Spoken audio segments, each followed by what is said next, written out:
સ્થાનિક સ્વરાજની ચૂંટણીમાં બહેરામપુરા બોર્ડના કોંગ્રેસના ઉમેદવાર બદરુદ્દીન શેખ સામે આચારસંહિતા ભંગના મામલે ફરિયાદ થઈ હતી, જેમાં આજે ફરિયાદ પક્ષ તરફથી કોર્ટમાં રજૂઆત કરવામાં આવી હતી કે બદરુદ્દીન શેખ પાસેથી કોર્પોરેશનમાં કોઈ મીટિંગમાં કોઈ પણ પ્રકારનો હોદ્દો આપવો નહીં, કારણ કે બદરુદ્દીન શેખ સામે કોર્ટમાં હાલમાં ફરિયાદ ચાલે છે અને આ મામલે કોર્પોરેશનમાં પણ રજૂઆત કરવામાં આવી છે।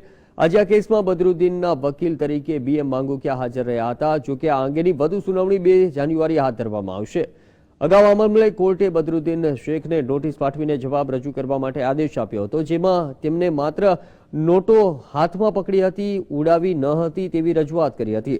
બદરુદ્દીન શેખ પર સમર્થકોને રૂપિયા આપ્યા હોવાનો આરોપ છે અને આ મામલે તેમની સામે કોર્ટમાં ફરિયાદ કરવામાં આવી છે।